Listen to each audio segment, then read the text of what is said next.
सबसे आखिरी यीशु मसीह ने यरूशलेम से कहा कि ये गया है, हे यरूशलेम यरूशलेम, तुम नबियों को मार डालता था और जो तेरे पास भेजे जाते थे उनका पत्रवाह करता था। मैंने कितनी बार चाहा कि जैसे मुर्गी बच्चों को अपने पंखों को नीचे इकट्ठा करती है, वैसे ही मैं भी तेरे बच्चों को इकट्ठा करूं, परंतु तूने नहीं चाहा। देखो तुम्हारा घर तुम्हारे लिए उजाड़ छोड़ा जाता है, क्योंकि मैं तुमसे कहता हूं कि अब से तुम मुझे तब तक नहीं देखोगे जब तक यह ना कहोगे, धन्य है वह जो प्रभु के नाम से आता है। हालेलुया। ये बहुत बड़ा इंपॉर्टेंट बात है। प्रभु के नाम में आने वालों को स्वीकार करें। जहाँ पर खाना खिलाना है तो खाना ही खिलाइए, पानी पी करके चाय पिला करके भेजना नहीं। आप किसी प्रभु का दास भक्तों को नहीं भेजा है, परमेश्वर को दुख दिया है। इसलिए दास को मत देखो, प्रभु को देखो, भक्तों को नहीं देखो, परमेश्वर को देखो। क्योंकि बाइबल में लिखा हुआ, यदि कोई व्यक्ति एक गिलास पानी भी किसी सेवक को देता है तो परमेश्वर उसको आशीष देता है। जो भविष्यवक्ता को भविष्यवक्ता का अनुसार स्वीकार करेंगे उसको भविष्यवक्ता का प्रतिफल मिलेगा। जो प्रेरित को प्रेरित की तरह स्वीकार करेगा उसको प्रेरित का अनुग्रह देगा। मीन्स एक व्यक्ति आपके घर में आएंगे तो भविष्यवक्ता का आप उसका इज्जत देगा। हाँ, ये भविष्यवक्ता है प्रभु का, तो प्रभु आपको भविष्यवक्ताओं को स्वीकार करने से कुछ अनुग्रह होता है। वो चेला को स्वीकार करने से नहीं, वो भविष्यवक्ताओं को स्वीकार करने से प्रभु विशेष रखा है, वो अनुग्रह आपको मिलेगा। भविष्यवक्ता आया तो आपने चेला और उसका नौकर की तरह स्वीकार किया है, तो भविष्यवक्ता का स्वीकार करने से आपको कुछ प्रभु देने वाला था, वो मिलेगा क्या? नहीं मिलेगा। जो नबी को नबी जानकर ग्रहण करे वह नबी का प्रतिफल पाएगा, और जो धर्मी को धर्मी व्यक्ति मानकर ग्रहण करे वह धर्मी का प्रतिफल पाएगा। जो कोई इन छोटे में से किसी एक को चेला जानकर ठंडे पानी पीने को दो, तो मैं तुमसे सच कहता हूं कि वह अपना प्रतिफल कदापि नहीं खोएगा, कदापि नहीं खोएगा। हालेलुया।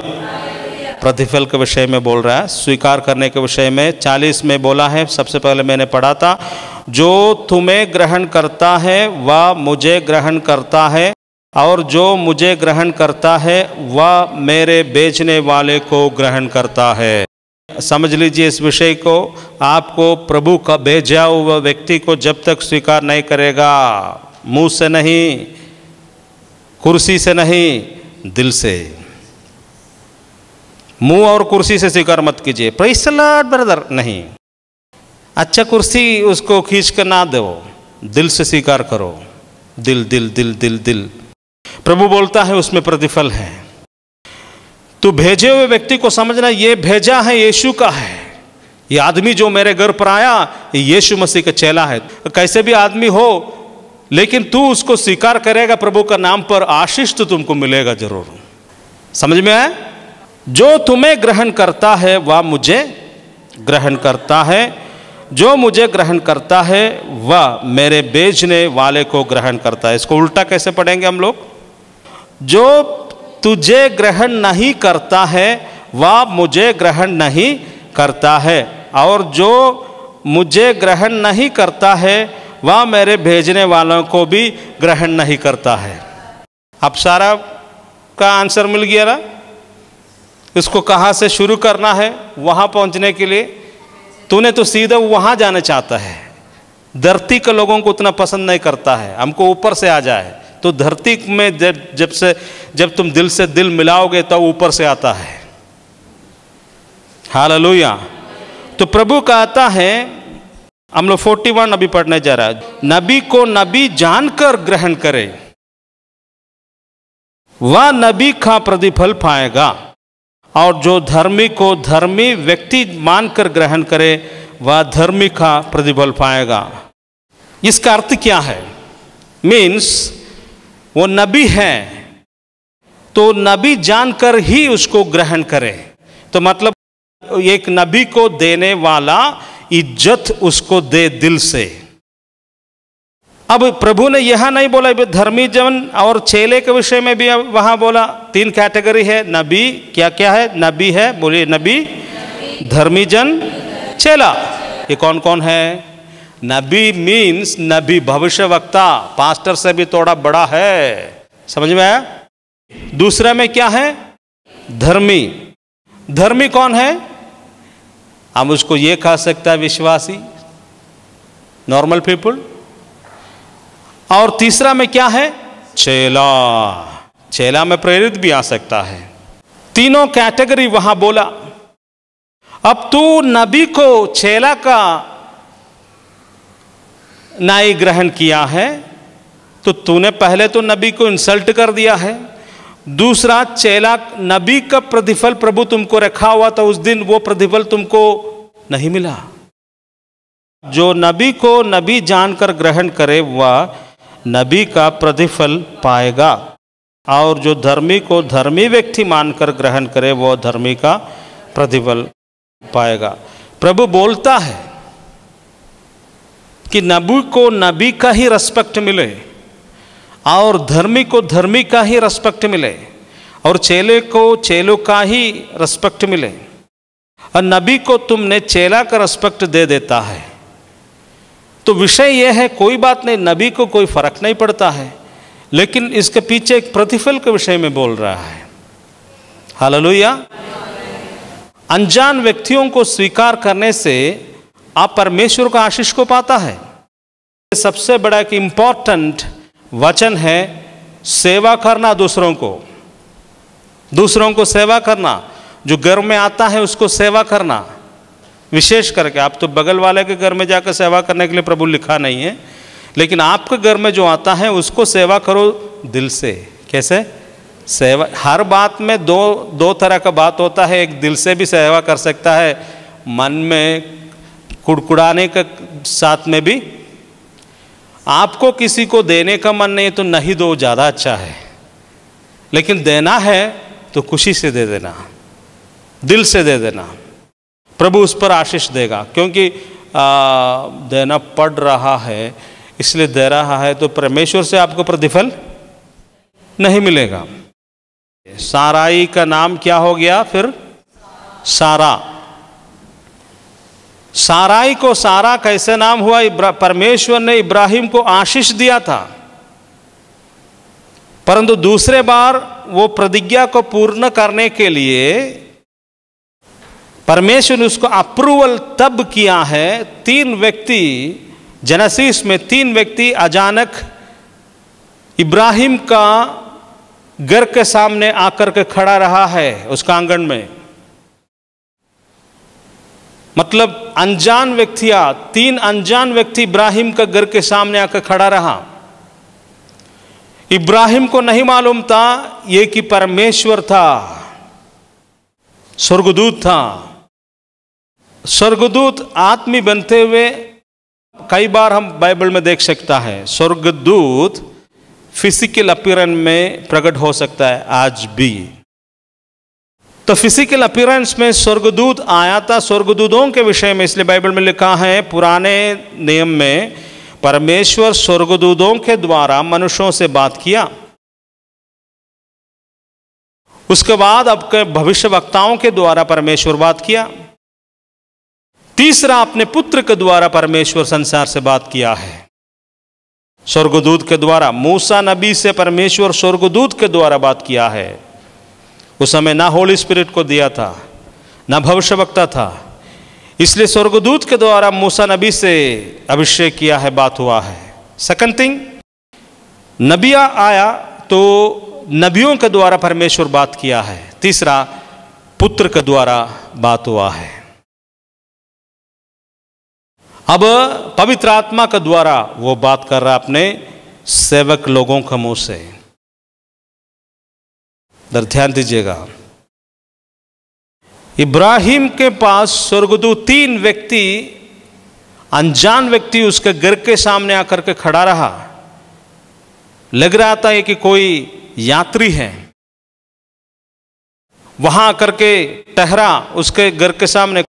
उस समय इब्राहिम ने तुरंत, इब्राहिम तो पूरा सैड था उस समय, दुखित था, क्योंकि इतना दिन हो गया परमेश्वर ने प्रतिज्ञा किया, बच्चा मिला नहीं है, अभी तो 100 साल होने वाला है, बच्चा अभी तक हुआ नहीं। प्रतिज्ञा तो प्रभु ने करके गया। सैड, पूरा दुखित था इब्राहिम।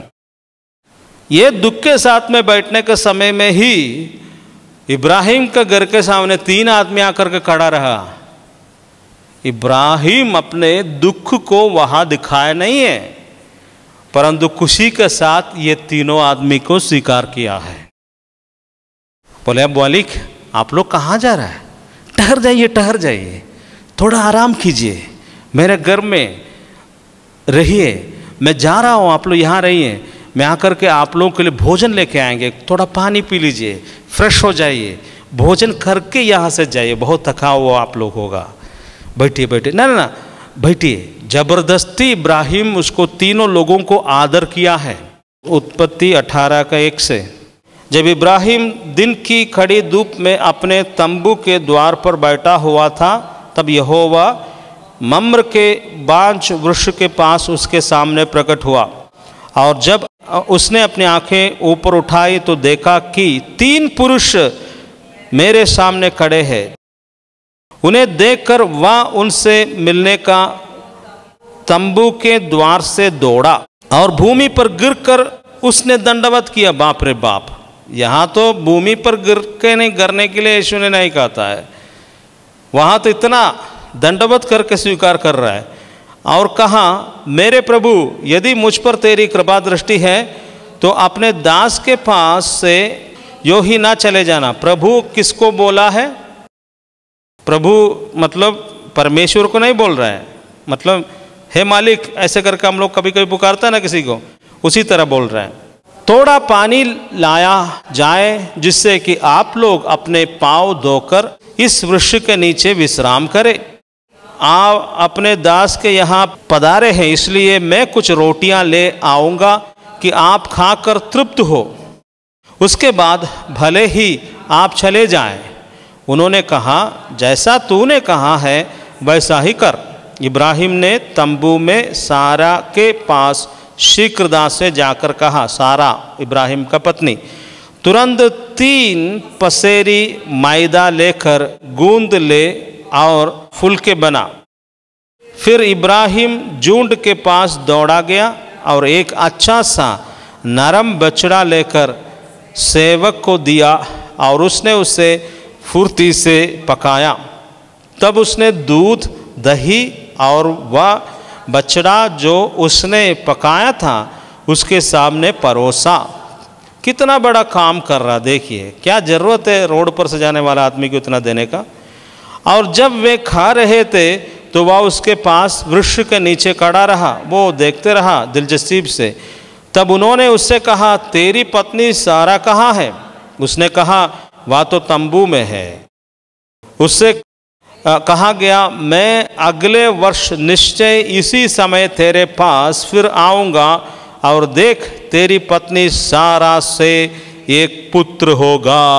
प्रतिफल, प्रतिफल, प्रतिफल। क्यों प्रतिफल?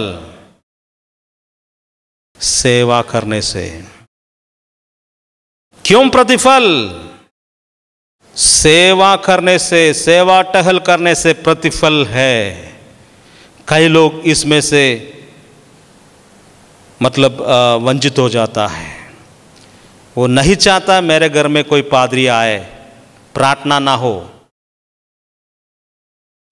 परमेश्वर का जन नहीं आने के लिए चाहता है, आएगा तब भी दिल से नहीं दे पाता है। ओ जल्दी से कर दे दो, ये सब ठीक है ना, अच्छा लिट्टी भी खिला दे ना, समोसा ठीक है। समोसा ठीक है दे दो ना, इससे हो जाएगा, क्या फर्क पड़ता है, ये सब तो आता ही रहता है। रोजी देने के लिए क्या हमारे पास इतना पैसा, मिनिस्ट्री में पैसा नहीं है क्या, चर्च में पैसा नहीं है क्या, पास्टर को हम लोग देता नहीं है क्या, हम क्यों खिलाएंगे? खिलाओ तो सब लोग पैसा इकट्ठा करो, खिलाओ तो सब लोग। हमारे हाथ से इतना ज़्यादा जा रहा है तो किससे बोल रहा है? परमेश्वर से बोल रहा है। प्रतिफल कहाँ से जा रहा है? तुम्हारा ही प्रतिफल को तू उससे वंचित हो जा रहा है। बड़े आशीष परमेश्वर एक एक सेवा टहल करने से आपके लिए रखा हुआ है। मुझे मालूम है सेवा परमेश्वर के लोगों को सेवा टहल करने से कई से परिवार आशीषित हो गया है। मेरा टाइम हो गया ऐसा करके बर्तन हटाना नहीं, वो परमेश्वर के साथ पाप करता है, इज्जत उसी के सामने अनरिस्पेक्ट करता है। यदि तुम्हारे ही घर पर 2 मिनट और 30 मिनट्स, आधा घंटा, 1 घंटा और प्रभु का दास बैठ रहा तो बैठने दो, ऐसा सोचना चाहिए, क्योंकि मेरा घर आशीषित होगा। 1 घंटा प्रभु का दास और लोग और मेरे सामने बैठेगा तो बैठने दो। ऑर्डर दे देना कि जो भी इनको खिलाना है खिलाओ, प्रभु मार्क देगा। और तुम इसी को काटने के लिए कोशिश करेगा तो तुम्हारा आर्थिक समस्या कैसे दूर होगा? हालेलुया। इसके लिए प्रभु जरिया बनाता है। किसी को आशीर्वाद देने के लिए परमेश्वर अपने दासों को अपने घरों में भेजता है। जब कभी भी आएंगे तो समझ लेना कम से कम एक प्रतिफल है। आपका खून चूसने वाला प्रभु का दास के विषय में नहीं बोल रहा है। हमारे चर्च में आइएगा बहन जी, आइए ना, आइए ना, आइए ना। उसको बैठाने के लिए परमेश्वर को वचन नहीं है। वो तो अपने चर्च में आदमी इकट्ठा करने के लिए निकला हुआ है, थोड़ी ये जिलाने के लिए, आपका बच्चे को चंगा करने के लिए निकला है। 18 उसका 10 वचन, उसने कहा गया मैं अगले वर्ष निश्चय इसी समय तेरे पास फिर आऊँगा, और देख तेरी पत्नी सारा से एक पुत्र होगा। 100 साल उम्र वाला आदमी को एक पुत्र।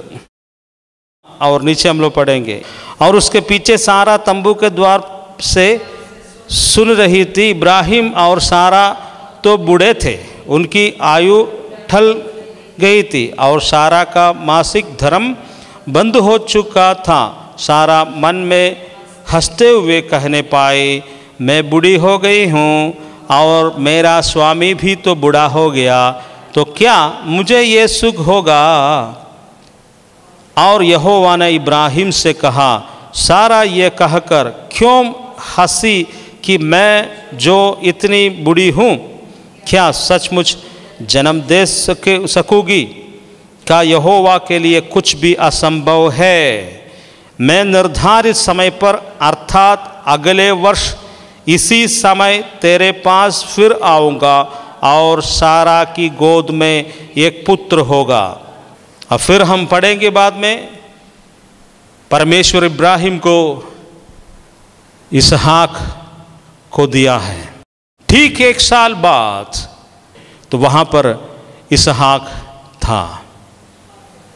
ये कहाँ से आया, कहाँ से मिला? यहाँ से शुरू होता है, भूमि पर गिरकर उसने दंडवत किया और कहा, प्रेज़ लॉर्ड, ऐसे नहीं, मेरे प्रभु, दिल से, रेस्पेक्ट से, यदि मुझ पर तेरी कृपा दृष्टि है तो अपने दास के पास से यो ही चले ना जा। थोड़ा पानी लाया। क्या क्या किया है? थोड़ा पानी लाया। आप लोग पाँव धोकर इस वृक्ष के नीचे विश्राम करो। फिर बोला कि आराम के शब्दों को उसने कहा आदरपूर्वक, मैं कुछ रोटियां ले आऊँगा। क्या बोल रहा है? बैठिए ना, रोटी खिला देता हूँ ना, खिलाइए ना, तो छोड़ देते हैं। ऐसे नहीं, खिलाना है तो खिलाओ, खाएगा। हालेलुया। तो इब्राहिम ने तंबू में सारा के पास शीघ्र से जाकर तुरंत 3 पसेरी मैदा लेकर गोंदुले और फुलके बना। इसके लिए प्रोसेसिंग है, जल्दीबाजी में नहीं होता है, आजकल का मिशन नहीं है उस समय। फिर इब्राहिम झुंड के पास दौड़ा गया और एक अच्छा सा नरम बछड़ा लेकर के, मीट वाला दुकान में नहीं गया, वहाँ मीट उपलब्ध होना है तो पकड़ कर काटना और शुरू करना है सफाई से लेकर के। तो ये सब किया और एक अच्छा सा नरम बछड़ा लेकर फुर्ती से पकाया। तब क्या लेके आया? दूध लेके आया। दूध नहीं है, दूध नहीं है तो छोड़ देते हैं। दही भी नहीं है तो क्या करें? मिर्चा दे देते। तब उसने ऐसे बोला नहीं, दूध लेके आया। वह बछड़ा जो उसने पकाया था उसके सामने परोसा और जब वे खा रहे थे तो वह उनके पास वृक्ष के नीचे खड़ा रहा। छोड़ करके नहीं गया, तब खाइए ना आप लोग, खाइए ना, हमको विदा होना है अभी, ऐसे नहीं बोला है। वहां रह करके परोसा है और जब वे खा रहे थे तो वह उनके पास वृक्ष के नीचे खड़ा रहा। कितना कर रहे हैं? बहुत ज़्यादा कर रहा है, ऐसे नहीं, रेस्पेक्टली। कई घर में होता है, कोई गेस्ट आ रहा है, अब खाइए खाइए खाइए, अब खाइए ना, आपका तो पसंद है, नहीं छोड़ दीजिए। अच्छा, दशमांश देना अच्छी बात है, लेकिन उतना से नहीं, दूसरों को देना शुरू करना। प्रभु आपका झोले को भर देगा। कभी भी पीछे नहीं हटना उसमें से, नहीं भी है तो दे देना। हमारे पास नहीं है तो कहाँ से देंगे? आपके पास नहीं है तो जो है उसी से दे दो। प्रभु देखता है, उसको आशीर्वाद देगा। हालेलुया। इब्राहिम इतना बड़ा आशीष कैसे पाया है? किसको सेवा किया है? अतिथि को। कौन अतिथि था? गांव से आया, परमेश्वर की ओर से जो आया है। और कोई भी अतिथि है, इसको सेवा करो। कौन जानता है वो परमेश्वर से है कि नहीं? हो सकता वो परमेश्वर से होगा। तो नोट का दोनों तरफ से देखता है, वैसे ही हम ये घटनाओं का दूसरा तरफ से देखेंगे। ठीक है, इब्राहिम सेवा किया है, तब उसको प्रभु का भेजा हुआ आशीष मिला है। दूसरे तरफ से देखने से और एक बड़े चीज आपको मिलेगा। ये 3 आदमी तब क्यों इब्राहिम के पास गया था? परमेश्वर क्यों भेजा था? दही खाने के लिए। जाओ ना यार, दही खा के आ जाओ। हैं? किसको? तो क्यों नहीं अच्छा से बोलती है? हालेलुया। इब्राहिम को आशीष करने के लिए परमेश्वर इन लोगों को वहां भेजा। क्या आशीष था? बच्चे को देना। बड़े आशीष देने के लिए परमेश्वर इन लोगों को भेजा। तो मान लीजिए ये इब्राहिम इन लोगों को तिरस्कार कर देता कुछ मूड ऑफ के कारण, यह आशीष इब्राहिम को मिलता? इसलिए बोलता है, नबी को नबी का न्याय ग्रहण करे, धर्मी जन को धर्मी जन के अनुसार सेवा करे और चेले को चेले के अनुसार स्वीकार करे, तो तुमको स्वर्ग से प्रतिफल मिलेगा। तुमको नहीं चाहिए कि सैलरी काफ़ी है तो रहो ना, थोड़ा देर के बाद हॉस्पिटल में एडमिट हो जाएगा। यहाँ दाना है ब्रदर जी, हार्ट अटैक हो गए तनी, करते रहो। अपने घरों में प्रभु का नाम पर आते हुए लोगों को आदर दें। और उसके पीछे आप भी नहीं जानता है, जो आ रहा है वो नबी भी नहीं जानता, कुछ और परमेश्वर का उद्देश्य हो सकता है। परमेश्वर हो सकता है आपको प्रेम करने के कारण वो नबी के द्वारा आपको आशीर्वाद मिले। मत्ती 10 उसका 41 को हम लोग पढ़ने जा रहा है। जो नबी को नबी जानकर ग्रहण करे वह नबी का प्रतिफल पाएगा। और जो धर्मी को धर्मी व्यक्ति मानकर ग्रहण करे वह धर्मी का प्रतिफल पाएगा। जो कोई इन छोटे में से किसी एक को चेला जानकर ठंडे पानी का एक गिलास भी पीने को दे दो, मैं तुमसे सच कहता हूँ कि वह अपना प्रतिफल कदापि मीन्स डेफिनेटली कदापि नहीं खोएगा।